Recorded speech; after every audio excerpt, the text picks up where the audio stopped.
सिर्फ और सिर्फ verbs change based on time।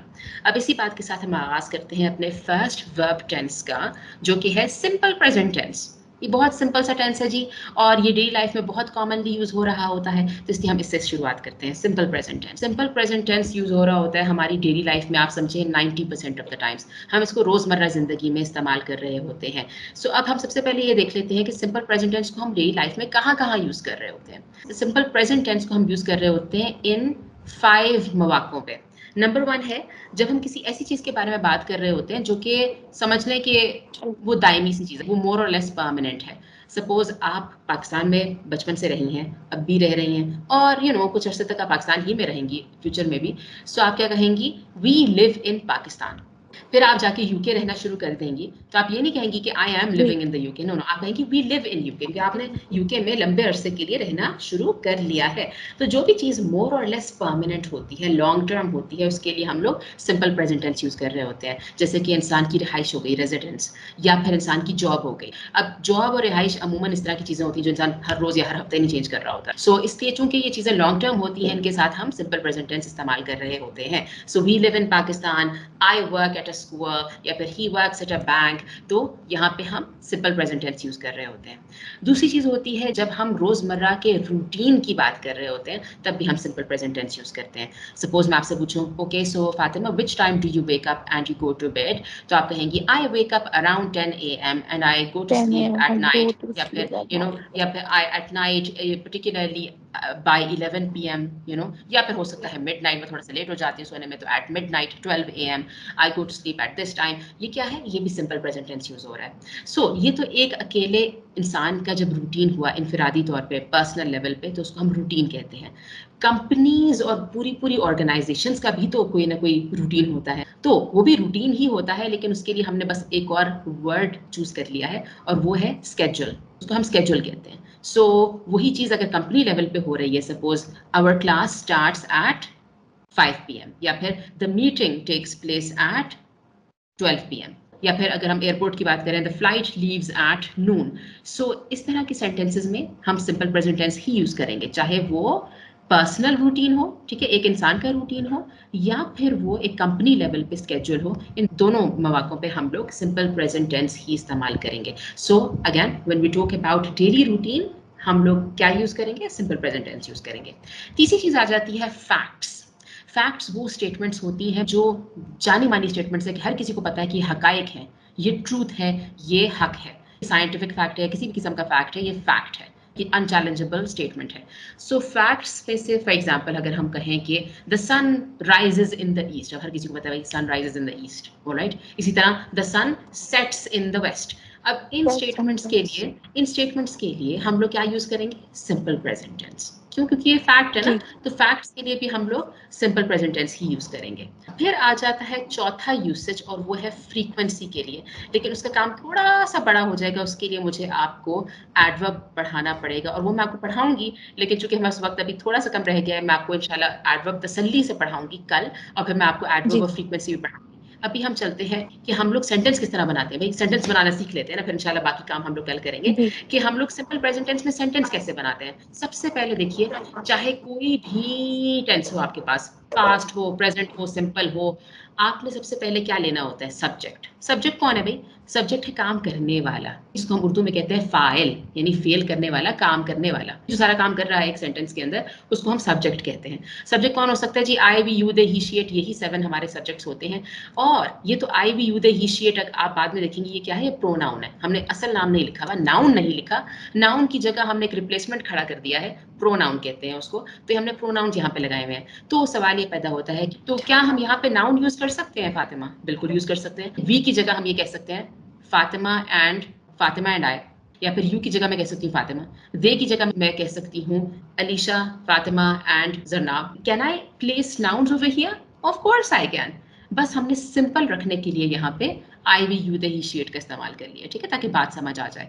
So subject होता है काम करने वाला, I, we, you, they, he, she, it. सबसे पहले हम लोग सब्जेक्ट लगा लेंगे। सब्जेक्ट के बाद हम क्या लगाएंगे? सब्जेक्ट के बाद हम लगाएंगे फर्स्ट फॉर्म ऑफ वर्ब। क्यों? क्योंकि ये प्रेजेंट टेंस है, ये पास्ट थोड़ी है कि हम यहाँ पे पास्ट की कोई चीज इस्तेमाल कर रहे हैं। ये सिंपल प्रेजेंट टेंस है, लिहाजा हम लोग यहाँ पे यूज करेंगे first form of verb, keeping it totally simple. First form of verb को बेस फॉर्म ऑफ वर्ब भी कहते हैं। हम अपने सब्जेक्ट के साथ फर्स्ट फॉर्म ऑफ वर्ब उठा के लगा देंगे। दुनिया में आपको पता है करोड़ों वर्ब्स हैं, तो हम उनमें से कोई भी वर्ब यूज कर सकते हैं। Work, sleep, run, cook, catch, read, sleep, जो भी, तो हम वो यूज कर सकते हैं। बस उसमें थोड़ा सा निटी-ग्रिटी हो जाती है कि जब हम आई, वी, यू और दे यूज करेंगे एज अ सब्जेक्ट, तो उसके साथ हम as it is first form of verb use करेंगे। जबकि ही, शी और इट के साथ जब हम वर्ब यूज करेंगे तो हम एस और ईएस का इजाफा कर लेंगे। ये एक चीज होती है। सो I will say I work at a company.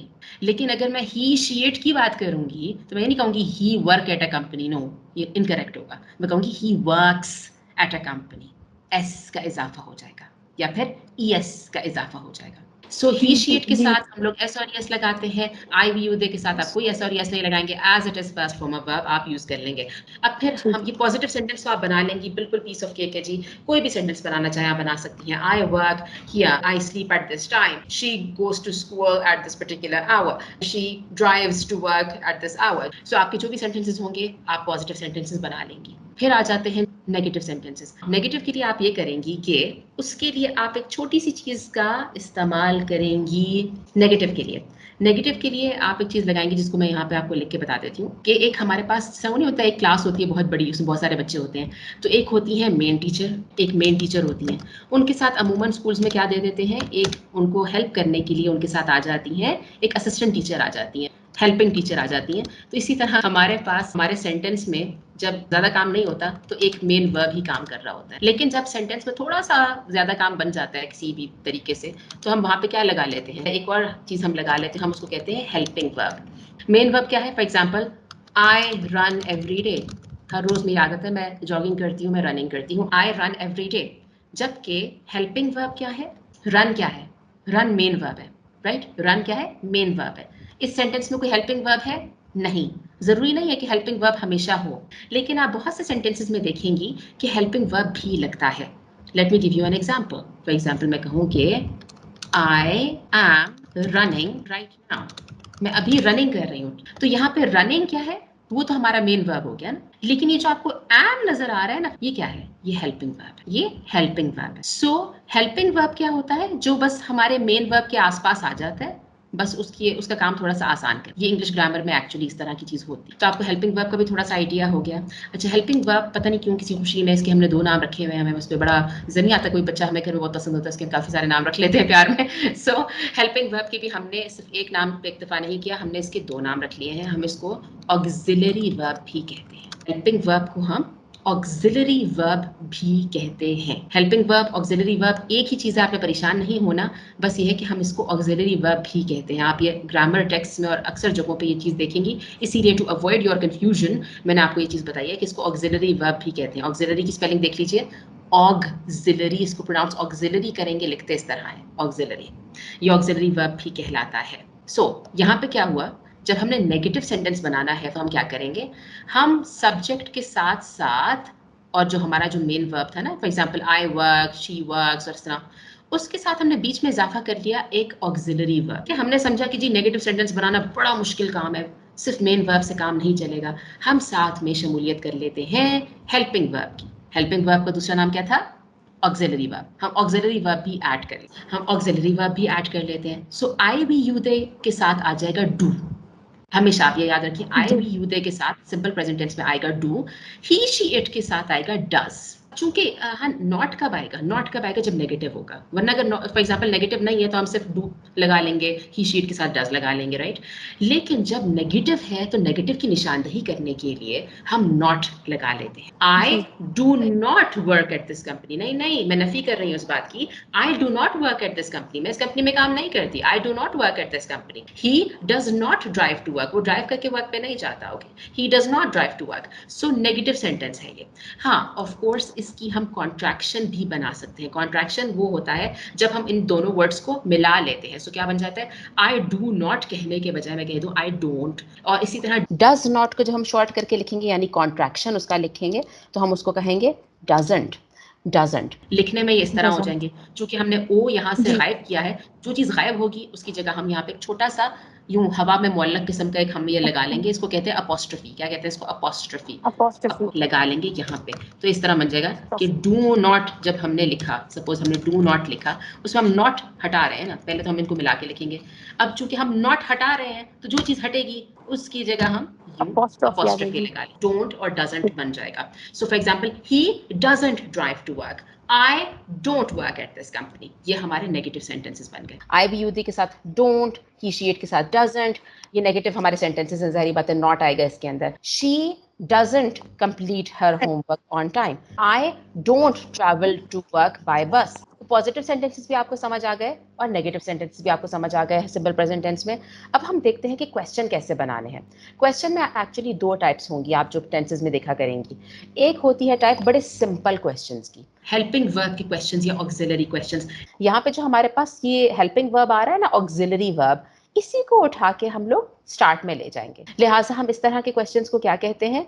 Auxiliary questions. I, we, you और दे के साथ हम शुरू में डू लगा लेंगे। Do you work at a bank? Does she complete her homework? इस तरह के जो सिंपल किस्म के हमारे क्वेश्चंस हैं ये हम बना लेते हैं। ऑफ कोर्स हम आई, वी, यू, दे के साथ डू लगा लेते हैं और ही, शी, इट के साथ हम डज लगा लेते हैं। चूंकि हमारे ये क्वेश्चंस ऑक्सिलरी वर्ब से शुरू हो रहे हैं, लिहाजा हम इन क्वेश्चंस को ऑक्सिलरी क्वेश्चंस कहते हैं। तो बनाने में बड़े आसान, सिंपली उठा के हमने हेल्पिंग वर्ब को स्टार्ट में हम ले आएंगे तो हमारा ऑक्सिलरी क्वेश्चन बन जाएगा। लेकिन इनकी लिमिटेशन है, इनकी एक थोड़ी सी कमी है।